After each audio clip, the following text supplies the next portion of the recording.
gaan aangaan vandag, waar Jannie afgesluit het. Ons gaan in Johannes 4 aangaan. So, julle kan julle Bybels oopmaak in Johannes 4, vir die wat Bybels het, wat ons gee daar agter, bladsy 1072.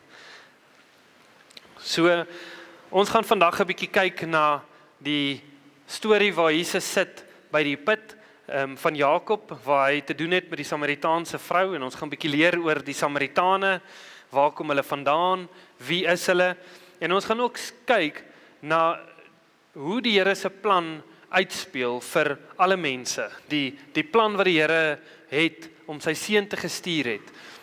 Hier begin dit al uitspeel.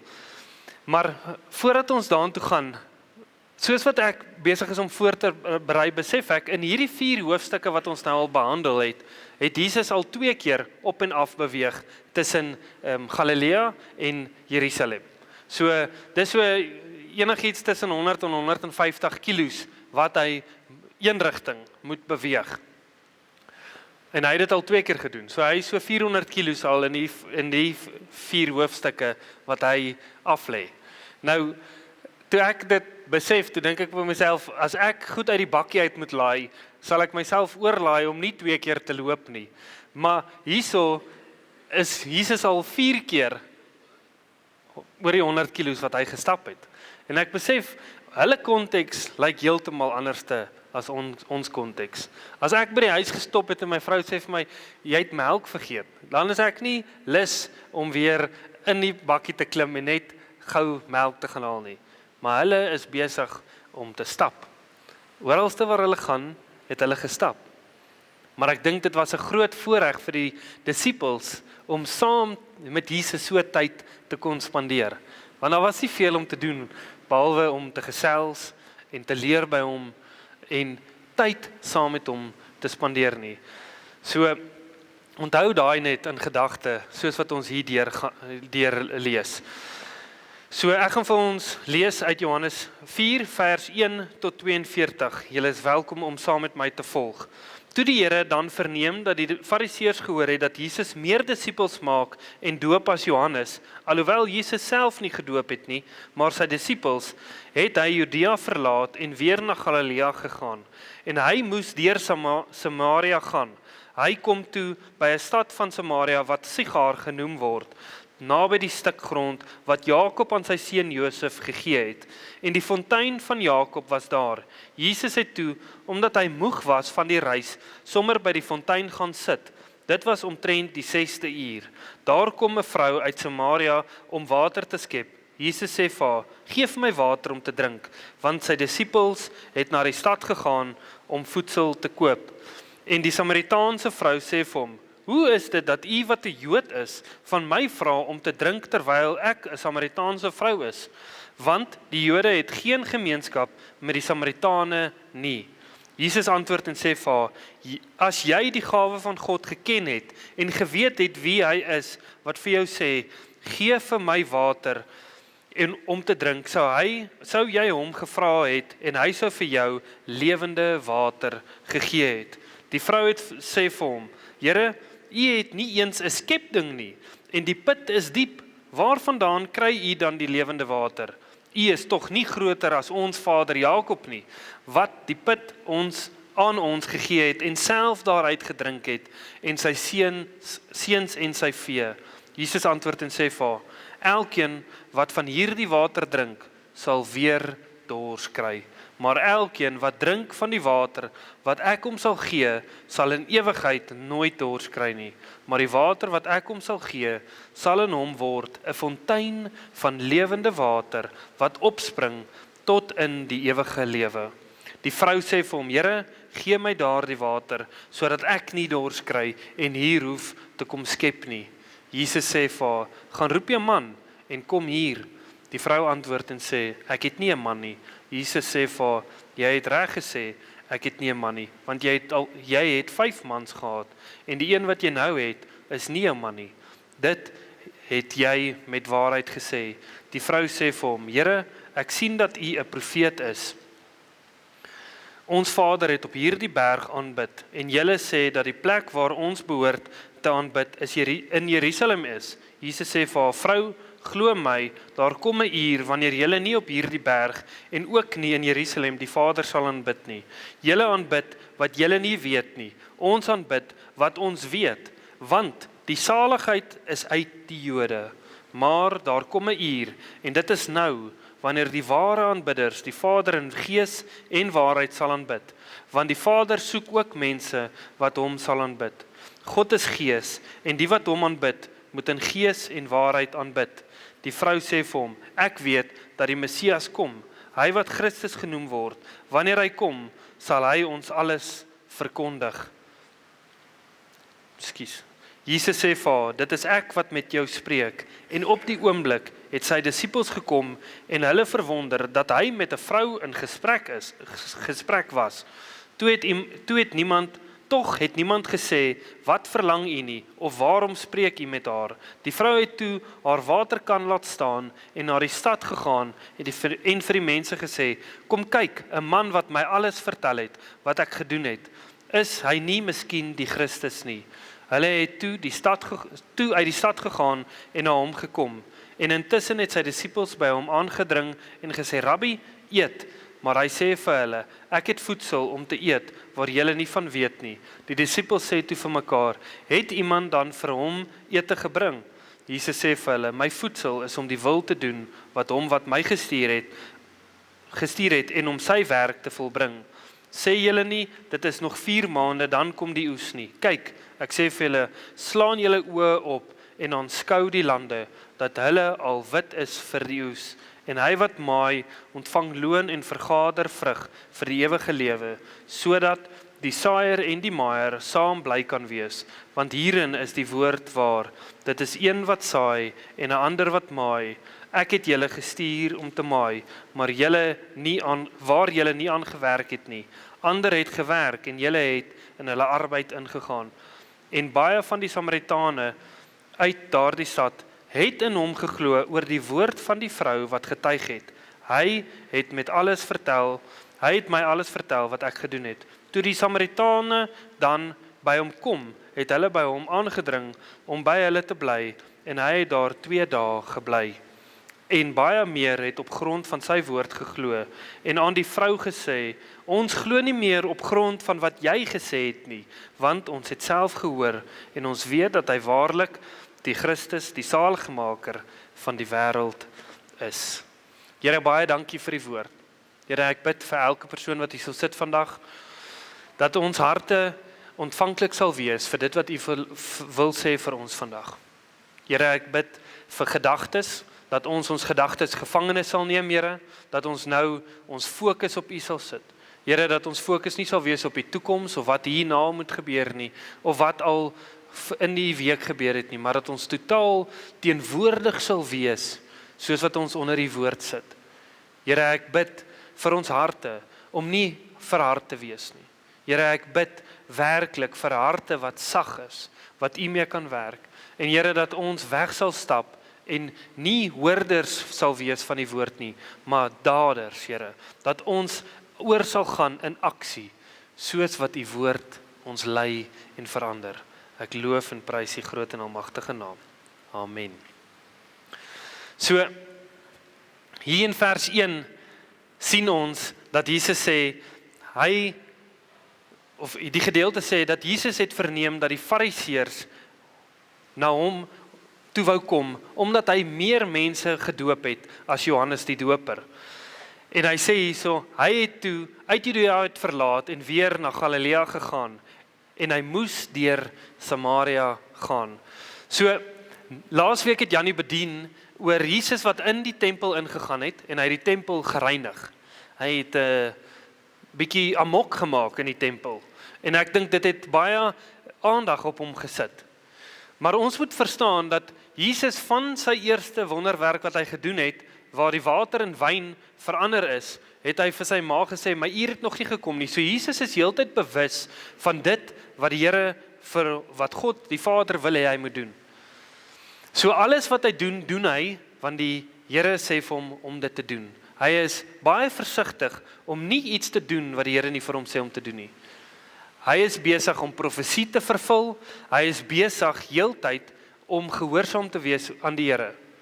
Maar hy besef ook om nou konflik met die fariseërs te hê, gaan onnodig op 'n plek kom wat hy nie meer dalk die werk kan doen wat hy wil doen nie. En hy kies om weer terug te gaan Galilea toe, waar hulle baie meer goedgesind was teenoor Jesus as wat hulle was in Judea.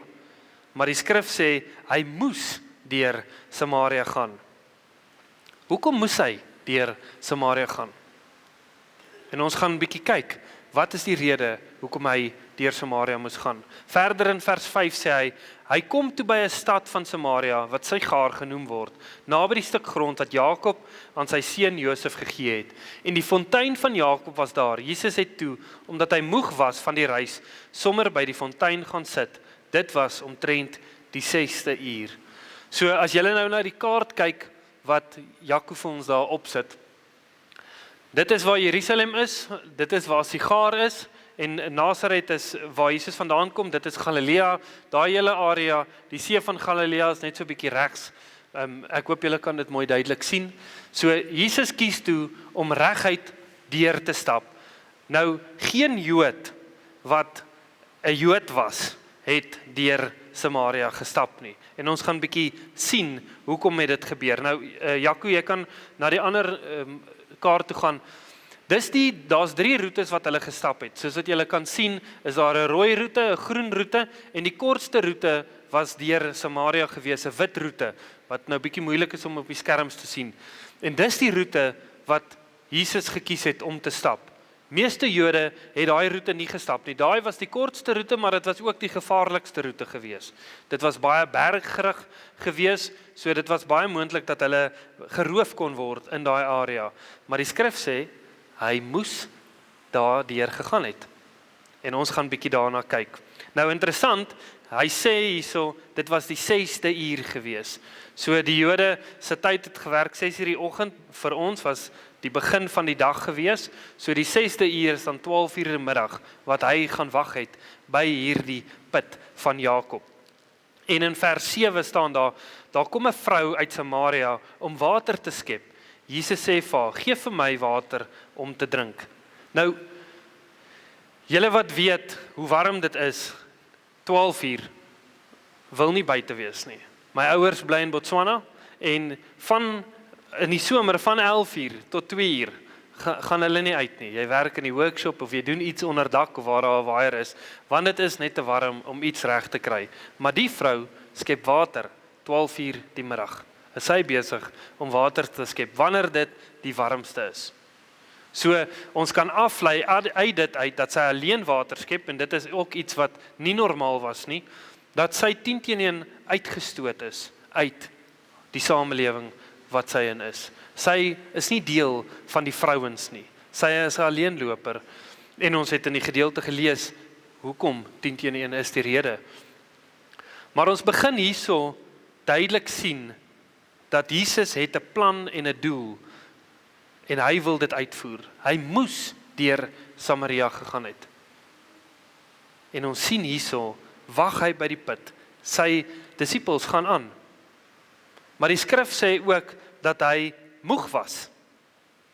Hy het daar gewag. So ons kan duidelik ook deur dit sien dat Jesus was God in totaliteit, maar hy was ook mens gewees. Hy het moeg geword. Hy was versoek, soos wat ek en jy versoek was, in die 40 dae in die woestyn. Hy het moegheid beleef, hy het hartseer beleef, hy het pyn beleef. Hy was nie bonatuurlik gewees voor sy dood nie. Hy was 'n mens soos wat ek en jy was, maar ook totaal God gewees.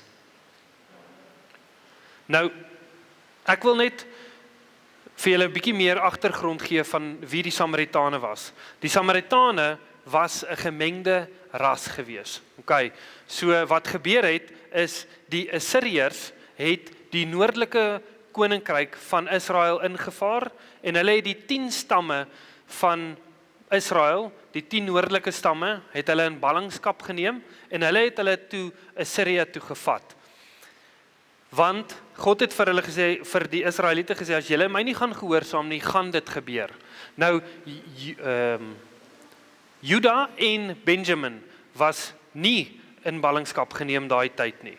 Juda en Benjamin was die suidelike twee stamme gewees en Benjamin het so klein geword op die ouende dat hulle eintlik die deel geword het van Juda. En dit is waar die Jode vandaan kom. Nou daai 10 stamme wat in ballingskap geneem is nie elke persoon wat in daai 10 stamme was, is in ballingskap geneem nie.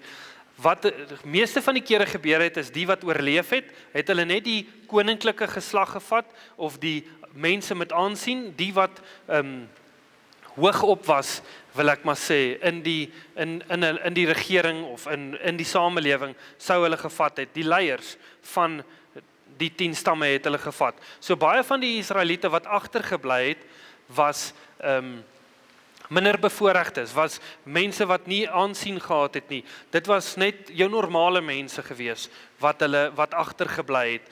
Maar wat toe gebeur het is, die Assiriërs het mense weer uit ander areas wat hulle oorgeneem het, ingebring om hierdie mense te meng. Hulle het getrou toe, die Samaritaners het toe met van hierdie mense getrou. So Jaco, kan jy gaan na daai kaart toe gaan? Net om vir julle 'n idee te gaan gee, daar is Samaria. So die rooi lyn is waantoe al die 10 stamme wat hulle in ballingskap geneem het, gevat is na Media toe. En dan uit Babel uit, daaronder, dis so groen lyn, dit is waar die ander mense gekom het, wat ook onder die Assiriese regering was, wat hulle dan weer soontoe gevat het, wat dan in Samaria gebly het. So wat baie maklik gebeur het is, met hierdie trou van verskillende stamme en rasse, wat toe gebeur het is, die Jode het neergekyk op die Samaritaners. Hulle het gesê, julle is nie meer Israeliete nie, julle is nie meer suiwer nie, en ons sien julle nie meer as deel van die plan wat God het nie. Maar Jesus kies om daar deur te gaan. En hy sê, ek moet hier deur gaan.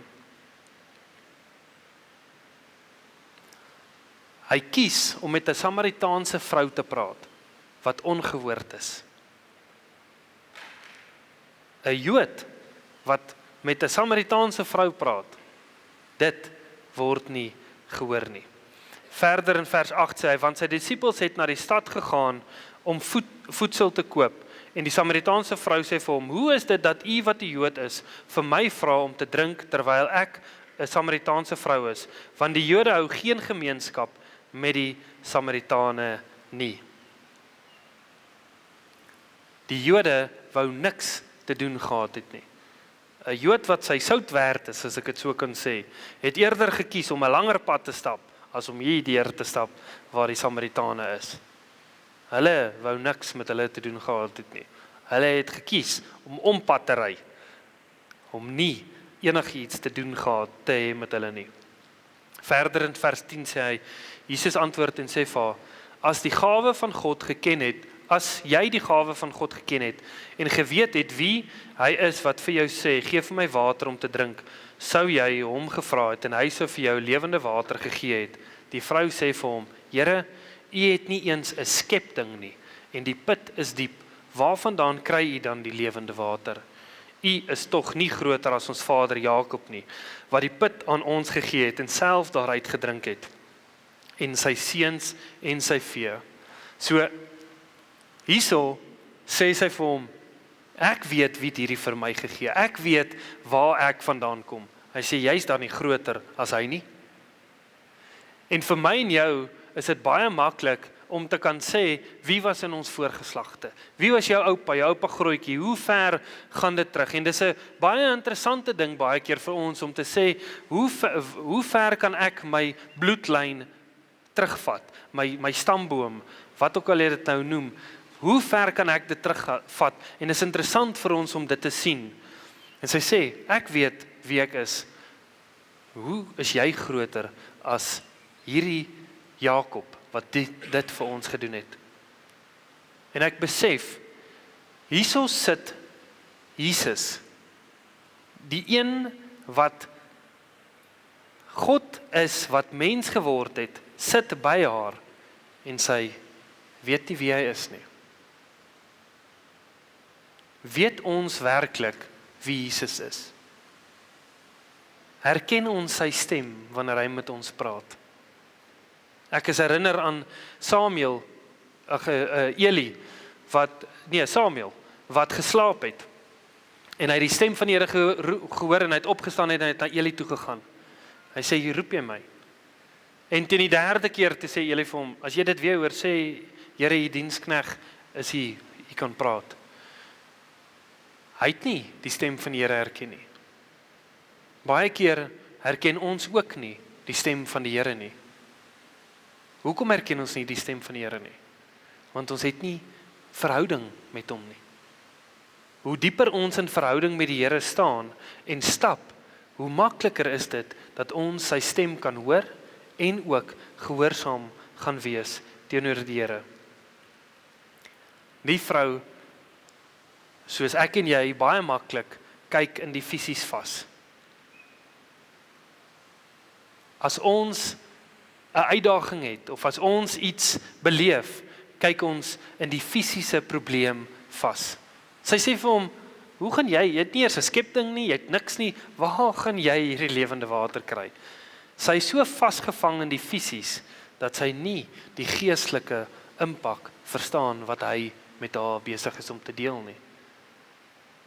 Ons raak soveel keer in die fisiese probleme wat ons beleef, vasgevang, dat ons nie die geestelike impak agterkom en verstaan wat die Here met ons mee besig is en wat hy met ons wil deel nie.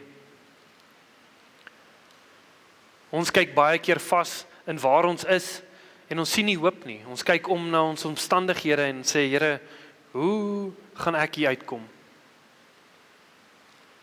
Die vrou wat Jesus mee praat, is so te sê die minste van die minste. Sy is eintlik uit die Samaritaners uitgeskop. Niemand wil regtig, geen vrou wil met haar te doen hê nie. So sy is so laag in haar oë en Jesus kies om by die put te wag om 'n ontmoeting te hê met haar. Ons kyk na ons omstandighede en ons dink ek is die laagste wat daar is. Ek kan nie hier uitkom nie. Ek weet nie eers hoe nie. Maar die Here wil met elkeen van ons 'n ontmoeting hê. Die Here wil met elkeen van ons kom sit en praat. En nie ons fisiese nood altyd aanspreek nie, maar die geestelike nood aanspreek wat ek en jy het. Ek en jy kyk baie keer na iemand en ons sê, daar's nie terugdraai kans vir daai ou nie. Daai ou, hy is te ver weg. Ons moet ons perspektief skuif om te sê, Here, solank daar lewe, asem in daai persoon se longe is, gaan ek vir hom bid. Solank daar asem in sy longe is, gaan ek uitreik na daai persoon toe. Solank daar asem in daai persoon se longe is, gaan ek moeite doen om tyd met hom te probeer spandeer. Want dit is nooit te laat solank daar asem is nie. Solank daar asem in my en jou longe is dit nooit te laat vir my en jou om nader aan die Here te beweeg, dieper in hom in te beweeg nie. Verder in vers 13 antwoord Jesus, en hy sê, Jesus antwoord en sê vir haar, elkeen wat van hierdie water drink, sal weer dors kry, maar elkeen wat drink van die water wat ek hom sal gee, sal in ewigheid nooit dors kry nie, maar die water wat ek hom sal gee, sal in hom word 'n fontein van water, wat opspring tot in die ewige lewe. Die vrou sê vir hom, Here, gee my daardie water, sodat ek nie dors kry en hier hoef te kom skep nie. Jesus sê vir haar, gaan roep jou man en kom hier. Die vrou antwoord en sê, ek het nie 'n man nie. Jesus sê vir haar, jy het reg gesê, ek het nie 'n man nie, want jy het 5 mans gehad, en die een wat jy nou het, is nie jou man nie. Dit het jy met waarheid gesê. Weereens sien ons, die vrou hak vas aan die fisies. Sy sê, gee my asseblief van hierdie water, dat ek net nie weer hier hoef te kom skep nie. Want ek dink dit was baie moeiliker vir haar alleen gewees, om dit alles te doen, as wat dit sou wees, waar daar ander vrouens, ander mense saam was, wat gehelp het.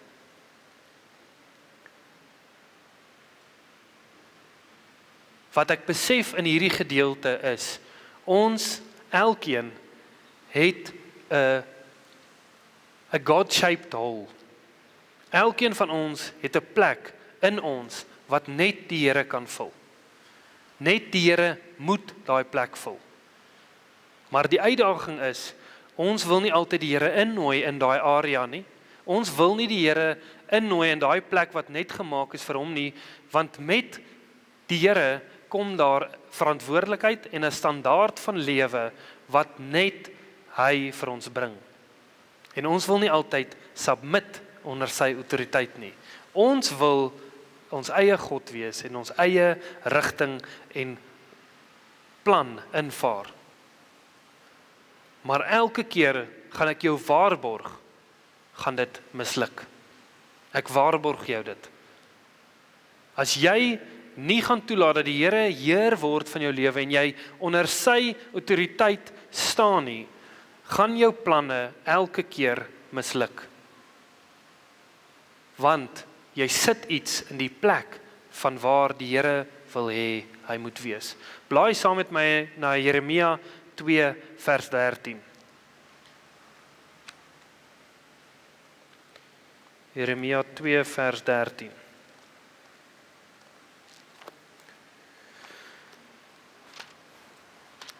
En daai Bybels wat daar agter is, daar's ek al in Jesaja, ekskuus.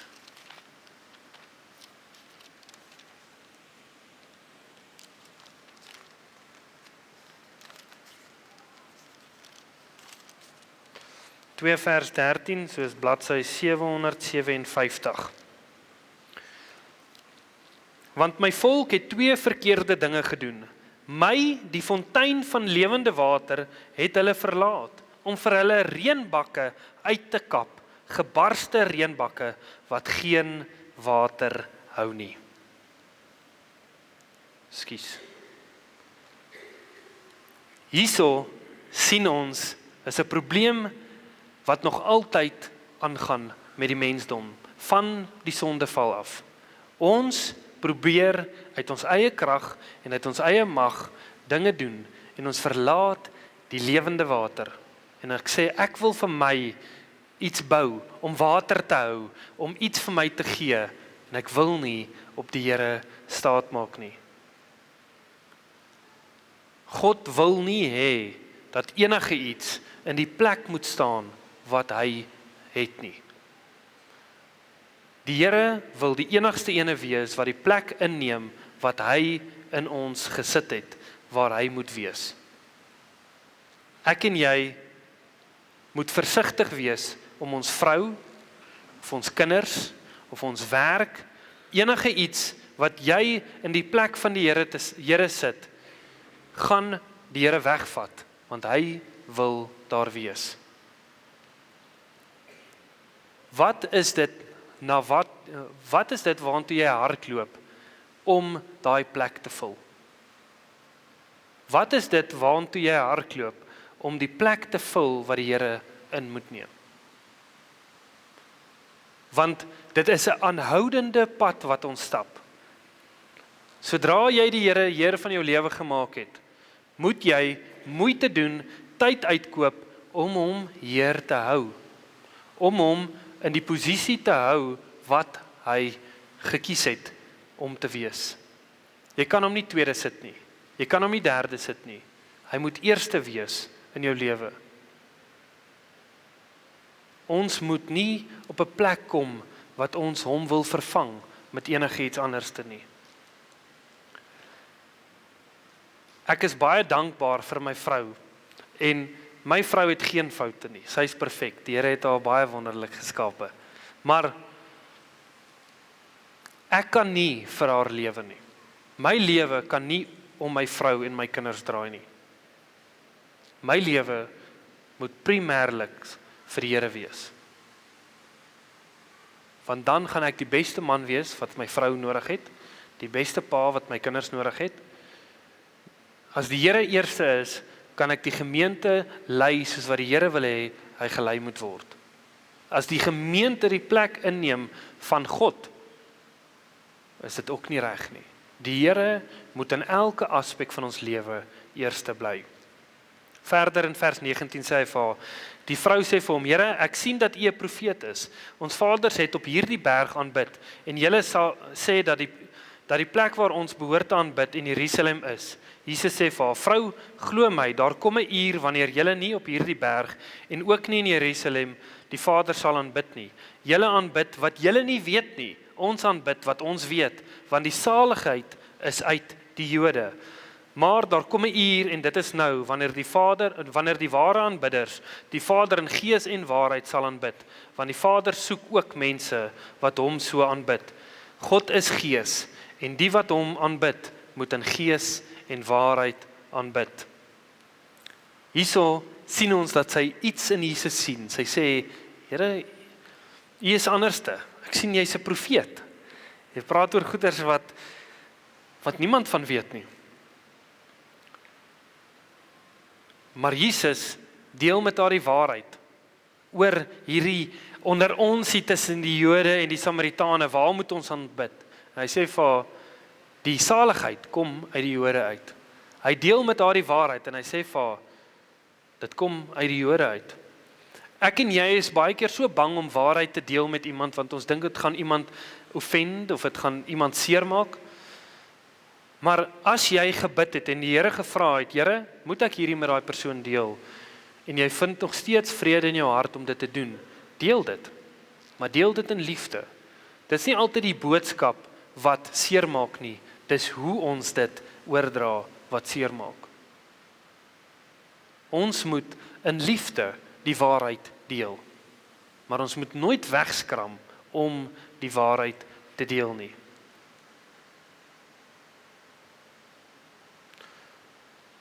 Ek en jy moet nooit die Here dien uit godsdiens uit nie, uit verpligting uit nie.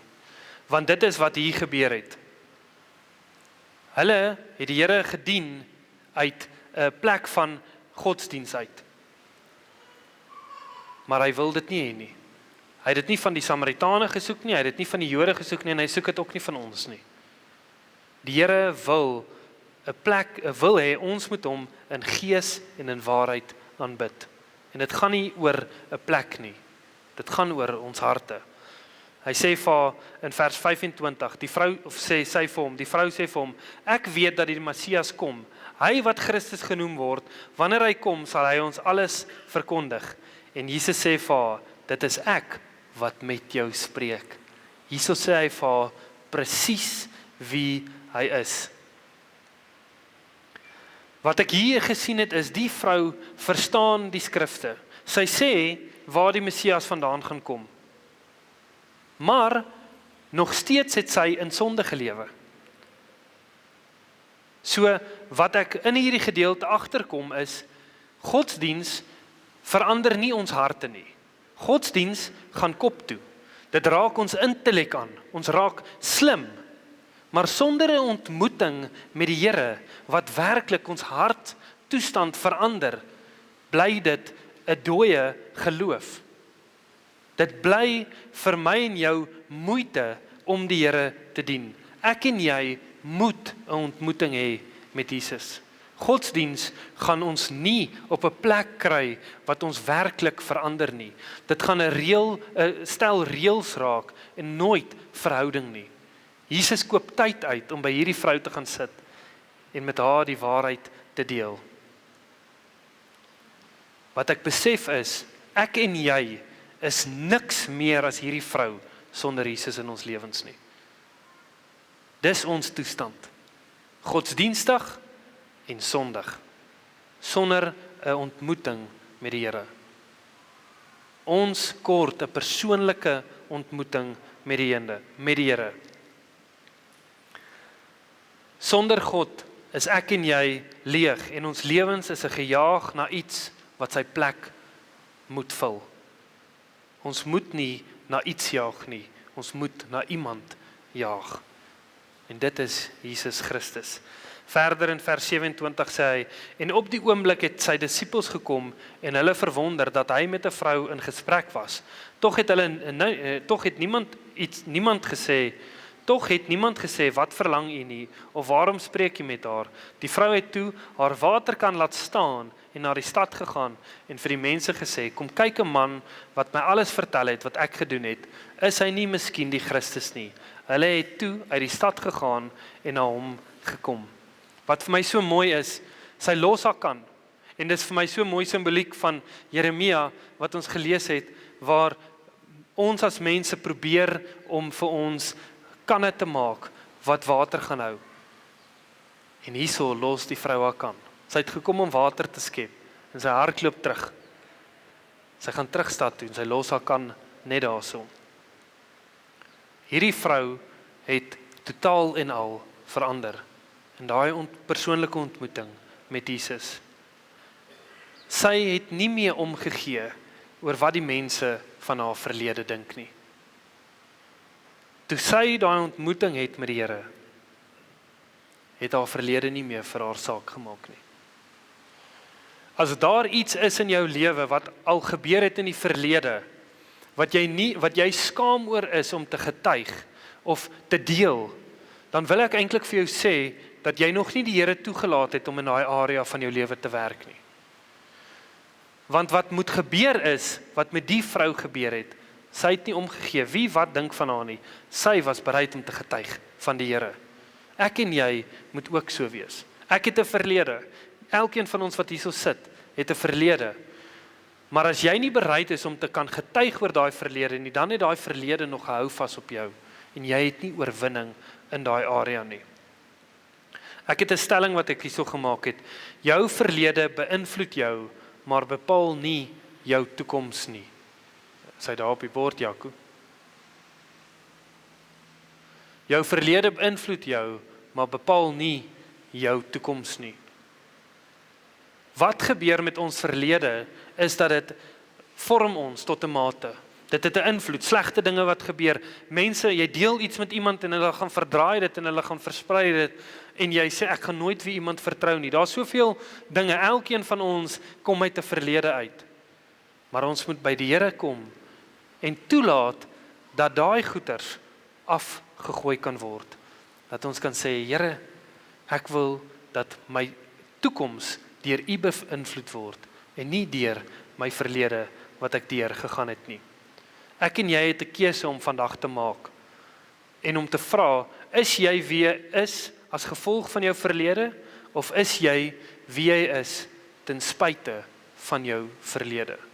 Dis 'n keuse wat ek en jy elke dag moet maak, want elke dag het ons te doen met mense. Elke dag gebeur daar goeters wat ons moet sê, ek gaan nooit weer met iemand praat nie, want dit en dit en dit en dit. Of ek gaan nooit weer uitreik na iemand toe nie, want dit en dit en dit. Ons moet nie dat die verlede ons terughou om die toekoms uit te leef wat die Here vir ons het nie. Dit maak nie saak of jy gered of ongered is nie. Dit het dieselfde uitwerking op ons. Ons moet kies om elke dag die Here te volg. Hy sê verder in vers 31, en intussen het sy disippels by hom aangedring en gesê, Rabbi, eet. Maar hy sê vir hulle, ek het voedsel om te eet, waar julle nie van weet nie. Die disippels sê toe vir mekaar, het iemand dan vir hom ete gebring? En hy sê in vers 34, Jesus sê vir hulle, my voedsel is om die wil te doen van hom wat my gestuur het, en om sy werk te volbring. Daar is iets wat binne in ons gebeur, sodra jy gehoorsaam is teenoor die Here, om te doen dit wat hy van jou verwag. Daar is iets wat binne in jou gebeur, in jou gees, wat meer vervulling bring as enige kos of enigiets wat jy kan eet, sodra jy die wil van die Here doen. Dit is vir my so wonderlik om dit te beleef in iemand, sodra hulle oorgaan in aksie, om gehoorsaam te wees teenoor die Here. Dit is asof hulle net wil aanhou en aanhou en aanhou. Hulle kan nie genoeg van dit kry nie. Ek en jy moet elke oomblik van elke dag gehoorsaam wees teenoor die Here. Verder in vers 35 tot 38 sê hy vir hulle, die oes is reg. Julle dink julle moet nog wag 4 maande. Hy sê nee, die oes is reg. En julle gaan vir julle vrug bymekaar maak vir ewigheid. En hy sê, die arbeiders wat gesaai het en die wat maai, is dieselfde. Ons moet nie daaroor bekommerd wees nie. En hy sê hierso in vers 39, sê die vrou, en baie van die Samaritane het uit daardie stad, en baie van die Samaritane uit daardie stad het in hom geglo oor die woord van die vrou wat getuig het. Hy het my alles vertel wat ek gedoen het. Toe die Samaritane dan by hom kom, het hulle by hom aangedring om by hulle te bly, en hy het daar 2 dae gebly, en baie meer het op grond van sy woord geglo, en aan die vrou gesê, ons glo nie meer op grond van wat jy gesê het nie, want ons het self gehoor, en ons weet, dat hy waarlik die Christus, die saligmaker van die wêreld is. Jesus het nie sy lewe gegee op die kruis vir sekere mense nie. Jesus het vir elke persoon wat in hom glo, gesterf. Jesus het nie net vir die Jode gekom nie. Jesus het nie net vir die Samaritane gekom nie. Jesus het nie net vir die boere gekom nie. Hy het vir elke persoon wat in hom glo gekom. Hy het gekom vir almal wat bereid is om te sê, ek wil dit nie meer in my eie krag doen nie. Ek wil U aangryp. Ek wil gehoorsaam wees aan wat U sê. Maar wat vir my so mooi is my en jou getuienis bring mense baie keer tot 'n plek waar hulle die Here kan ontmoet. My en jou getuienis is baie nodig vir mense om die Here te kan ontmoet. Maar wanneer hulle die Here ontmoet het, dan sê hulle, ek glo nie meer oor jou getuienis of dit wat jy my vertel het nie. Ek glo want ek het nou self gesien. En dit is wat elkeen van ons moet hê. Om te sê, ek maak nie staat op die geloof van my oupa of my ouma grootjie of iemand in my voorgeslagte nie. Of my pa nie, of my ma nie. Ek glo want ek het 'n ontmoeting met die Here gehad. En daarom het my lewe totaal en al verander. Ek wil afsluit met hierdie, jou verlede bepaal nie jou toekoms nie. En jou verhouding met Jesus en jou identiteit in hom moet jou toekoms bepaal. Wat is daar vandag in jou lewe wat jy na toe hardloop wanneer jy leeg voel? Want elkeen van ons het dit. Maar dis 'n wetende besluit wat ons moet doen om na Jesus toe te hardloop, die ene wat lewende water vir my en jou bring, en sê, Here, vul my, lei my en help my.